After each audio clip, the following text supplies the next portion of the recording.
اس لیے اس بدتمیزی کے لیے مجھے معاف کر دیجیے گا. میں جب اپنے جن بزرگ کے پاس بیٹھتا تھا ان کے پاس آیا تو میں ایک زمانے سے 40-42 وظیفے صبح اور 40-42 وظیفے شام کو پڑھا کرتا تھا. پہلا کام انہوں نے یہ کیا کہ یہ سب چھوڑ دو.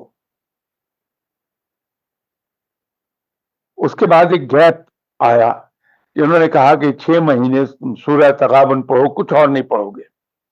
تو میں عشاء کے بعد 6 مہینے تک بغیر کسی نعرے کے سورہ تغابن پڑھتا رہا. اس کے بعد انہوں نے ایک چھوٹا سا لفظ نہیں حرف وہ پڑھنے کو دے دیا کہ یہ پڑھو. تو جو کچھ اس کے نتیجے میں رب تعالیٰ نے مجھے عطا فرما دیا وہ کمال کا تھا, جو میں ایک نوجوانی سے بھی چھوٹی عمر سے اتنے وظائف کرتا تھا نہیں ملا تھا, وہ 2.5 سال میں عطا ہو گیا. تو یہ جب پراپر گائیڈنس ہوتی ہے تو پھر آدمی اس طرح سے کرتا.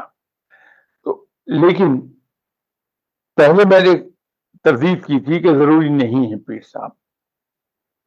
جب ہم کسی کو اپنا گائیڈ چننا چاہتے ہیں جس کو عرف عام میں مرشد کہتے ہیں تو ضروری یہ ہے کہ ہم جلد بازی سے کام نہیں لیں. ایسا آدمی جو ہمارے دل کو بھا جائے کہ یہ اچھا آدمی ہے, اس سے علم لینا چاہیے, تو اس کی بات فوری طور پہ مت کیجیے, بلکہ 4-6 مہینے ریگولرلی وہاں جائیے اور دیکھیے کہ اس کے افعال جو ہیں وہ سنت سے مطابقت رکھتے ہیں یا کہیں سنت سے ہٹے ہوئے بھی ہیں. تو جہاں آپ کو کوئی چیز ایسی نظر آ جائے جو سنت کے خلاف ہو وہ جگہ چھوڑ دیجیے. ہوتا یہ ہے کہ ہم جلد بازی میں امپریس ہو کے ایک آدھ بات سے بیعت کر لیتے ہیں, لیکن کچھ عرصے کے بعد پتہ چلتا ہے کہ نہیں ہم تو غلط جگہ آ گئے, پھر ہم وہاں سے ہٹ کے دوسرے کی طرف جانے کے لیے کوشش کر رہے ہوتے ہیں.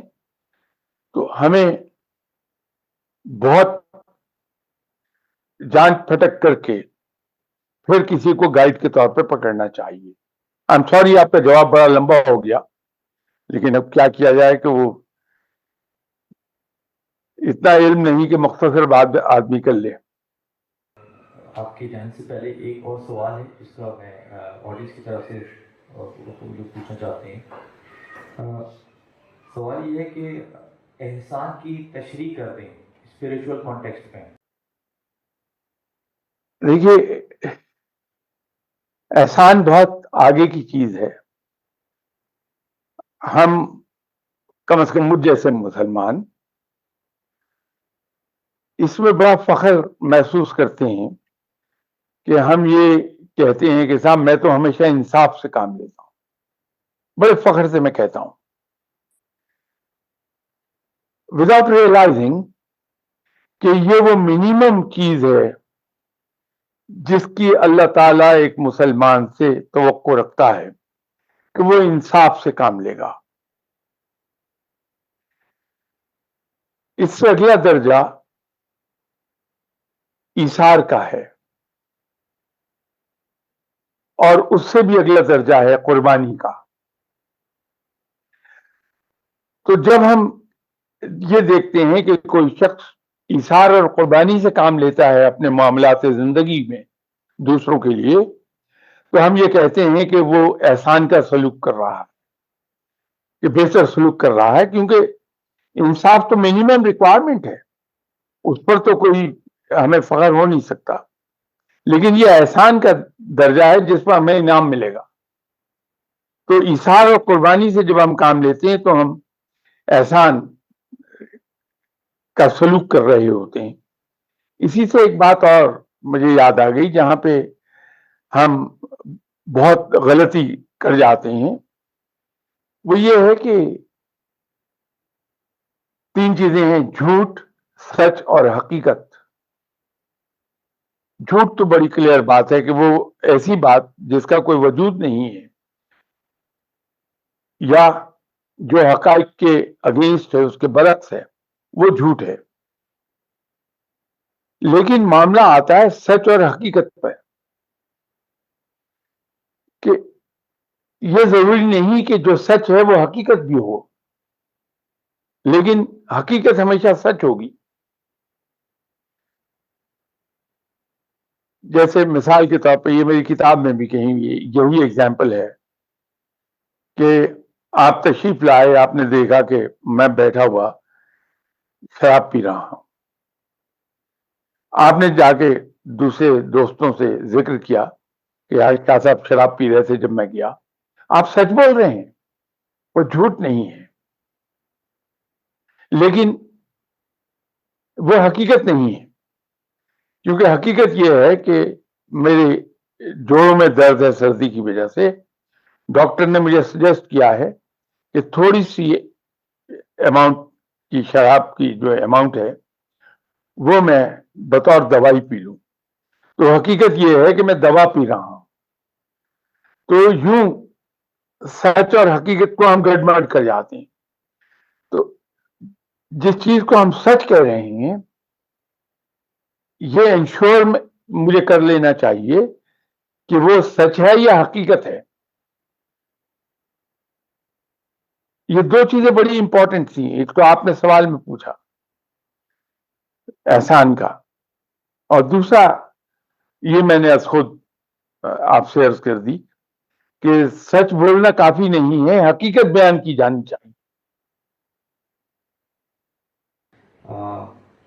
آپ کے ٹائم کا اور آپ کی جو ہے آن لائن سوالوں کا جوابات کا بہت شکریہ. ہم سب یہاں آڈینس اور ہمارے ایمبیسڈر اور باقی سارے حضرات جو ہیں آپ کے دل سے بہت مشہور ہے. اور آپ کا آنا نہ ہو سکا، لیکن آپ کی نہ آنے کی جو ایک کثرت تھی وہ آن لائن آپ سے گفتگو کر کے وہ پوری ہو گئی. آپ کا بہت بہت شکریہ.